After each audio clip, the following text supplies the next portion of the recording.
내란 전담 재판부 위헌 논란.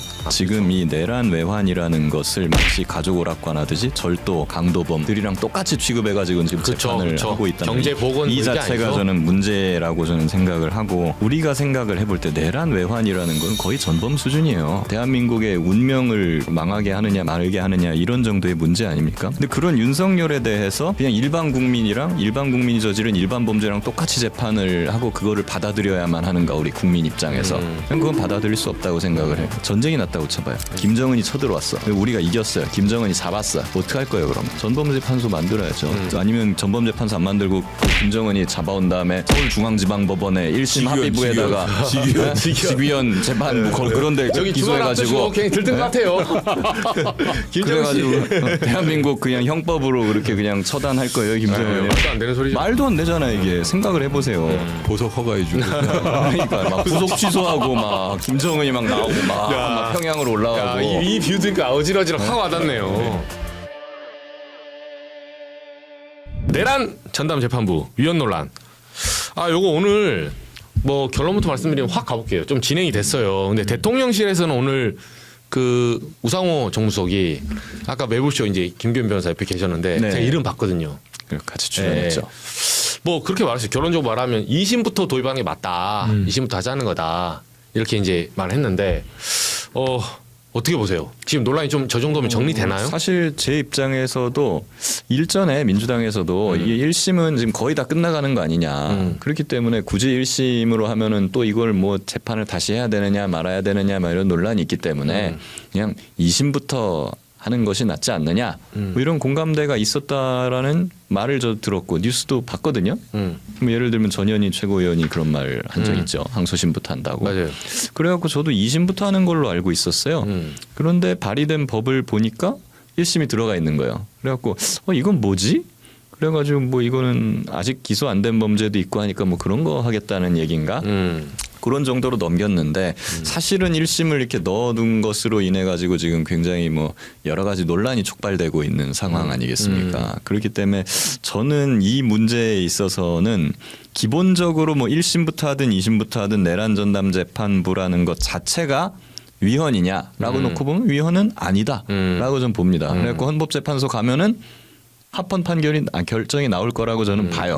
본인 전망하지만 여기 논란에 휩싸이는 그렇죠. 근데 문제는 위헌이냐 아니냐가 지금 쟁점인 게 아니고 위헌 시비가 붙어가지고 이게 헌재에 가고 그것 때문에 뭐 재판 절차가 중단되고 뭐 여러 가지 논란이 촉발되고 하는, 이렇게 되면 그 자체로 지금 문제가 되는 거예요. 결론이 나올까지는 지난한 세월일 거고. 그렇죠. 네. 그렇게 해가지고 설령 뭐 한 1년 2년 뒤에 합헌 맞아요. 이렇게 나온다 한들 주연정. 이거 뭐 상처뿐인 승리잖아요. 그러네요. 이렇게 되면. 그러네요. 그렇기 때문에 그런 소지나 그런 시비 자체를 최소화하는 것이 필요하지 않느냐라는 차원에서 이재명 대통령이 발언을 한 거 아닌가, 우상호 정무수석 통해서 그렇게 봅니다.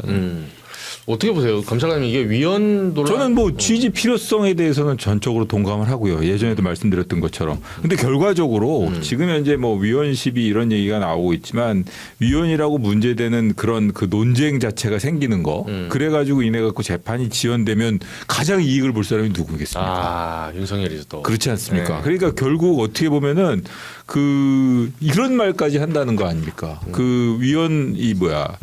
이 내란 전담 재판부 제도는 윤석열에게 이익이 될 수 있는 가장 유일한 방법이 될 수도 있다. 윤석열이 쾌재를 부를. 그러니까 사실 지금 우리가 원하는 것은 윤석열이 엄정하게 처벌을 받고 다시는 이렇게 사면으로 나간다던가 특사를 받는다던가 이런 거 방지되는 그런 거 아니겠습니까? 근데 만약의 경우에 이런 법적 논란이 계속 제기가 되고 앞으로도 이렇게 윤석열이나 이쪽에서 계속 트집을 잡을 만한 그런 트집거리 빌미를 제공해주면 결국 유리해지는 건 윤석열이 된다는 거죠. 사실 윤석열은 이렇게 법정에서 계속 저렇게 만담개그나 하고 본인 죄를 면하기 위해 가지고 이렇게 허탈한 웃음이나 짓고 거짓말하고 다 부하한테 떠밀고 이런 식으로 하는 걸로 그것밖에 방법이 없는 거거든요. 그리고 나서 지난번에 입장문 발표하면서 하는 것처럼 저 바깥에서 계속 나를 지지하는 세력들이 똘똘 뭉쳐가지고 나를 지지해줘 이런 식으로 말도 안 되는 기도해 주십시오. 그러니까 그 성명서 내고 입장문 발표하고 이러는 것밖에 없어요. 근데 이렇게 사실은 다 간단하게 가도 될 텐데 이렇게 절차적인 시비거리를 자꾸 던져주면 유리해지는 건 윤석열이 되겠죠. 결과적으로는. 그렇기 때문에 그런 차원에서 본다면 2심부터 하자는 것 그리고 차분하게 문제거리를 제거해가면서 하자는 것 이런 의견 그런 신중론에 대해서도 저는 뭐 충분히 일리가 있는 말이고 저는 사실 신중론에 가깝습니다. 아, 예. 위원 자체는 헌재 가도 위원 합법한다. 저는 좀 생각이 달라요. 지금 헌재의 구도 자체가 지금 현재 위원 논란이 간다고 하더라도 헌재에서 이렇게 저 헌재 진보 진영이 약간 좀 전 두텁다고 보거든요. 그렇기 때문에 위원 결정이 안 날 수도 있지만 기본적으로 여기 있는 사람들은 법원에 오랫동안 근무했던 분들이 많고 지금까지 해온 사실 그 하나하나 제가 여기 법률적으로 얘기를 한다 그러면 처음에 입법 취지 이 법안의 전체적인 내용부터 시작해가지고 저는 그 재판부 배당이라던가 이 재판부 그 판사 선정하는 문제부터 시작해서 사실은 트집을 잡기 시작하면 한도 끝도 없이 나오기 때문에 그렇죠. 그런 차원 어디에선가 문제가 생길 수 있어요. 그리고 헌법재판소에서 보는 거는 그 하나하나의 법률적인 규정도 보지만 어떻게 보면 입법 절차라던가 이런 과정 그다음에 이런 취지 이런 거 그리고 또 이게 나중에 다른 재판에 미치게 될 영향 이런 것도 보거든요. 그래서 저는 다른 방송에 나가면은 이게 내란 전담 재판부 법이라기보다는 아주 중대한 사건에 대해서 엄정하게 처리할 수 있는 재판 절차를 규정하는 특별 일반법으로 추진하는 것이 더 안전하다라는 취지로도 말씀을 드린다고요. 그러니까 어쨌든 그런 거 생각해 보면 지금 상황에서 볼 때는 일단 그리고 또 하나 말씀드리고 싶은 게 하나가 더 있어요. 지금 이 내란 전담 재판부 추진하는 것 때문에 법원에서 지난번 법원장 회의에서 입장이 하나 나왔단 말이에요. 네. 그 위헌적 12.3 계엄이 그 국민과 국회의 적극적 노력으로 헌정 질서가 회복될 수 있었던 것에 대해서 감사를 표한다. 사실은 이게 12.3 개헌이 위헌이라는 입장을 얘기한 거나 다름이 없어요. 그리고 이 앞으로 판결 선고를 예정되어 있으니까 국민 여러분께서는 차분하게 좀 지켜보고 기다려줬으면 좋겠다. 이런 말도 한단 말이에요. 법원에서 제가 법조인 생활하면서 법원에서 이런 식의 어떻게 보면은 다른 재판에 대해서 선입견을 표시하는 선입견을 보여주는 것 같은 그런 식의 입장 표명을 본 적이 없어요. 요건 센 말이다. 법원 센 말이에요. 법원에서 볼 때는 상당히 센 말이고 그 말에 속아서 뒤통수 맞으면 제가 막 화를 내겠지만 나중에 지기현이나 이런 사람들이 그죠. 어쨌든 간에 지금 법원도 상당히 긴장해 있다. 이런 차원에서 어떻게 보면 밀당을 적당히 할 필요도 있어 보이고 그런 차원에서 2심부터 하자는 것 뭐 이런 그 우상호 수석님 말씀이 어느 정도 일리가 있는 말이라고 생각합니다. 전 충분히 그렇게 받아들여요. 그러네요. 저는 이제 기본적으로는 제 입장은 이래요. 지금이야 좀 신중하게 갈 필요가 있다. 왜? 윤석열이 풀려날 수도 있으니까 그렇죠. 재판이 정지되고. 근데 저는 그냥 지금 와서 드는 생각은 이거예요. 정권 초기에 특검을 할 때 특별재판부든 뭐든 간에 이런 걸 같이 고민을 했었으면 훨씬 좋았겠다는 생각이고 그렇죠. 그리고 아예 이참에 개헌까지도 강하게 밀어붙여가지고 그냥 사법부도 조이대의 뭐 파기환송이나 막 이런 내란에 가담한 의혹이 있는 그런 사법부를 일소해가지고 다시 시작하는 것이 좋았겠다. 라는 생각이 드는 거예요. 지금 그렇죠. 이 내란 외환이라는 것을 마치 가족 오락관하듯이 절도, 강도범 들이랑 똑같이 취급해가지고 지금 재판을 하고 있다. 경제 복원 이 자체가 저는 문제라고 저는 생각을 하고 우리가 생각을 해볼 때 내란 외환이라는 건 거의 전범 수준이에요. 그렇잖아요. 나라를 그냥 대한민국의 운명을 그냥 뭐 망하게 하느냐 말게 하느냐 이런 정도의 문제 아닙니까? 우리가 이렇게 생각을 해봐요. 근데 그런 윤석열에 대해서 그냥 일반 국민이 저지른 일반 범죄랑 똑같이 재판을 하고 그거를 받아들여야만 하는가 우리 국민 입장에서 그건 받아들일 수 없다고 생각을 해요. 왜? 전쟁이 났다고 쳐봐요. 김정은이 쳐들어왔어. 우리가 이겼어요. 김정은이 잡았어요. 어떻게 할 거예요 그러면? 전범재판소 만들어야죠. 그 아니면 전범재판소 안 만들고 그 김정은이 잡아온 다음에 서울중앙지방법원의 1심 합의부에다가 직위원 재판부 그런데 기소해가지고 그냥 들뜬 것 같아요.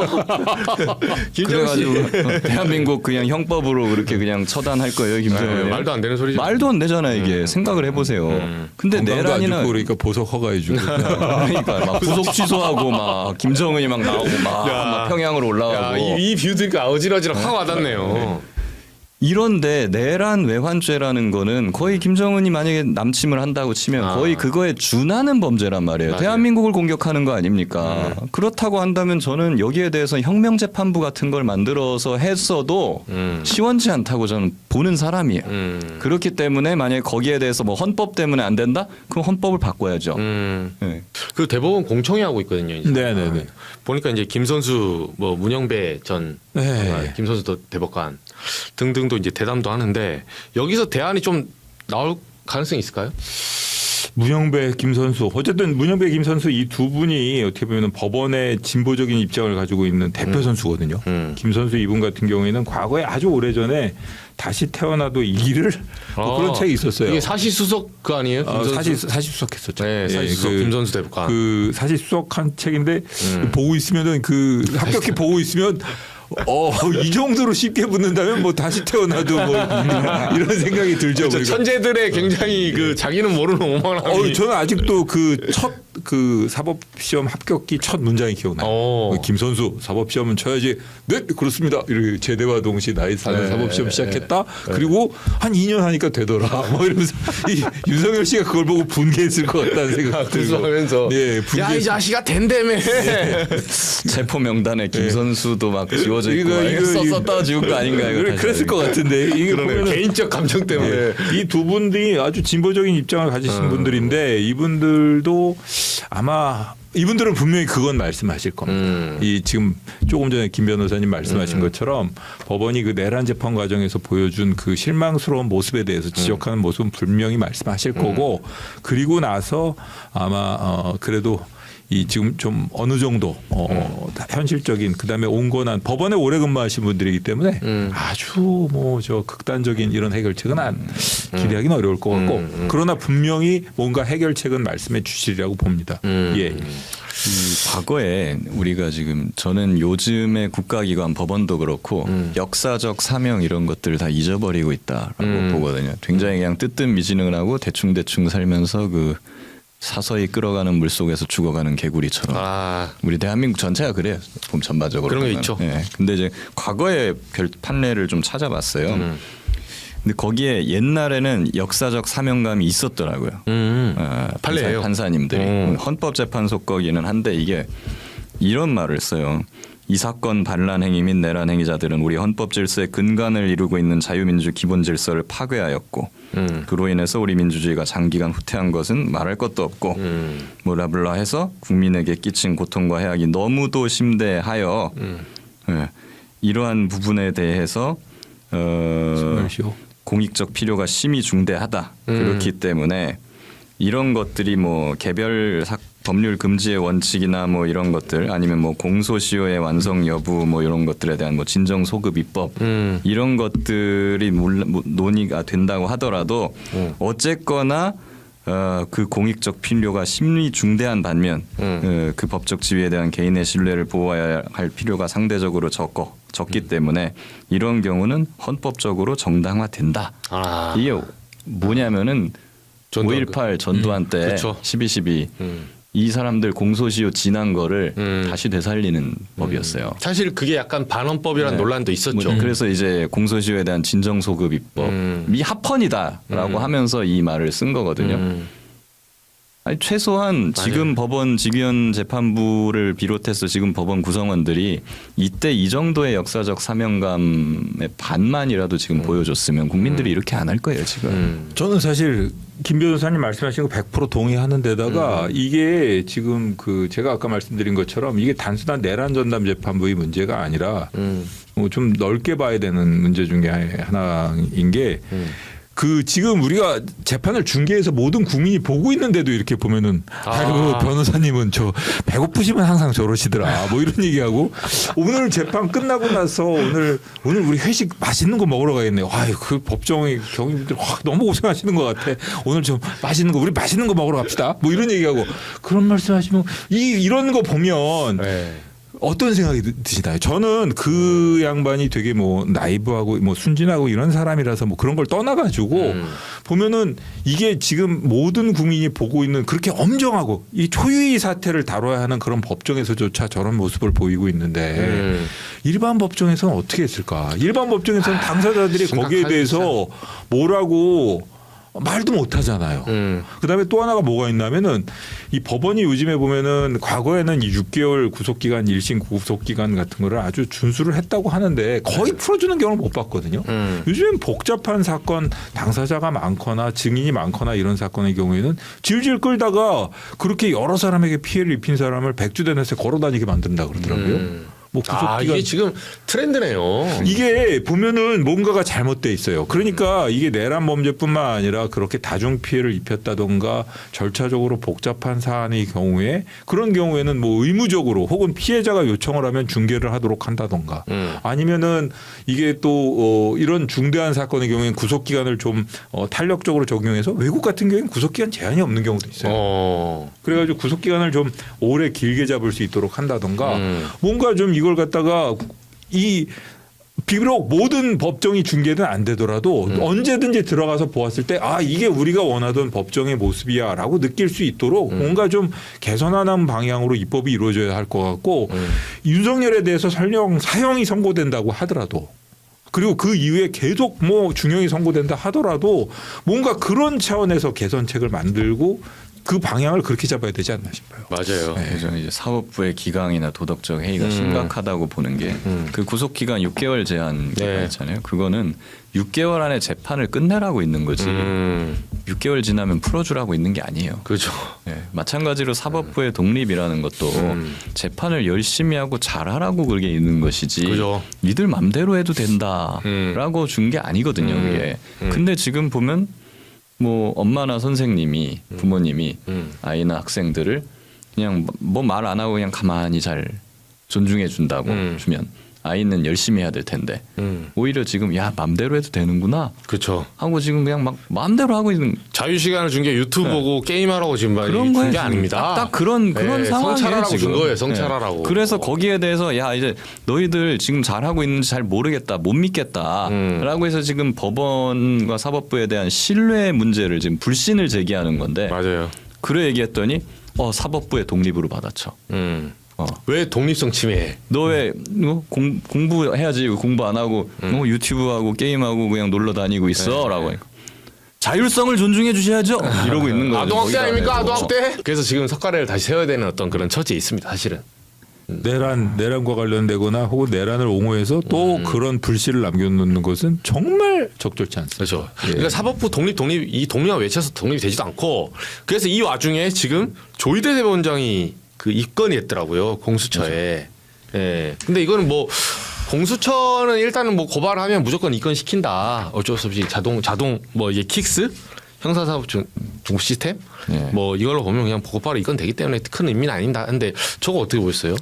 근데 공수처 같은 경우에도 저거에 전 집중해요. 고발이 한두 건이 아니다.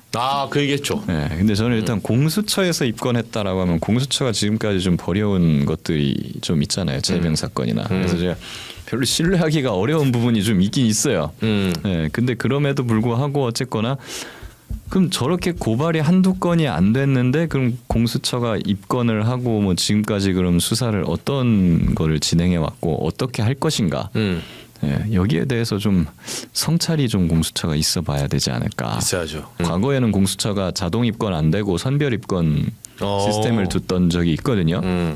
그래서 경찰은 고발하면 무조건 피의자, 자동 피의자지만 공수처는 그러지 않았거든요. 그러네. 법원도 저희도 그렇고. 일단 공수처의 그 브리핑 내용만 받아가지고 이거 자동 입건인가 아닌가 막 이렇게 긴가민가하고 있는 지금 단계가 있었거든요. 자동 입건 아닐까 싶습니다. 자동 입건.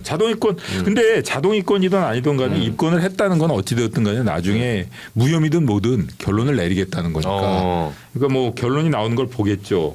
이거 근데 이게 입건을 안 할 수도 없는 거 아니에요, 이게 지금. 그렇죠. 이 피고발인으로 입건을 안 할 수도 없는 네. 상황이 되나가지고 직권남용. 시민단체에서 확인한 거. 그렇게 해놨기 때문에 네. 어떤 식으로든 결론을 내긴 내야 될 겁니다. 근데 대법원장 입건된 적이 있어요? 과거에 김명수 김명수 입건했었다는 위원장? 거. 그리고 구속됐었지 않습니까? 아 양승태. 네, 그건 뭐 당연히 뭐 구속돼가지고 나중에 무죄가 났지만 사법농단 때 그래가지고 본인이 입건돼가지고 입건 정도가 아니라 구속까지 됐었던 네, 거니까. 네, 네. 그런데 뭐 사실 입건 그냥 고소 고발만 당한 거로 생각을 한다 그러면 아마 판검사들 중에 고소 고발 안 당한 사람이 거의 없지 않을까 싶어요. 안 당해 보셨어요? 아유, 많이 당했죠. 많이 당하죠. 아니, 근데 보통은 자기가 당한 줄 모르지 않습니까? 모르죠. 근데 가끔 가다가 경찰에서 통지서가 날라오는 경우가 있어가지고. 네. 알겠습니다. 이거야 뭐 그냥 아무튼 공수처의 수사를 한번 지켜보시죠. 뭐 예. 그닥 믿었진 않지만 어쨌든 이 건으로 흘러가고 있으니까. 그 부분이고 그리고 사실은 이제 현직 대법원장의 대선 개입이라는 것은 굉장히 중대한 경우에 따라서 그렇죠. 범죄 행위예요. 그렇죠. 그렇기 때문에 이 부분에 대한 명확한 수사와 재판이 필요하고 그래서 저는 조속히 사실 개헌을 할 필요는 있다고 봐요. 현직 대법원장이나 판사가 범죄를 저질러서 수사를 받을 때 제대로 수사가 되지 않습니다. 영장이 다 기각되잖아요. 맞아요. 같은 네, 편이니까. 그리고 제대로 재판이 되지도 않아요. 그 검사들이 제대로 수사를 받지 않는다라고 해서 공수처를 만들어 놨지 않습니까? 뭐 제대로 돌아가든 안 돌아가든 간에 일단 그 존재만으로 그렇죠. 어떤 상징성이 있고 검사들은 허들이 생기죠. 네, 심리적 압박을 받는단 말이에요. 그럼 판사들에 대해서도 판사가 범죄를 저질렀을 때 거기에 대해서 영장을 발부하고 재판을 하는 별도의 재판소가 저는 이제는 둘 때가 됐다. 개헌을 한다면 이거 적극적으로 우리 고려해봐야 된다 생각합니다. 그러네요.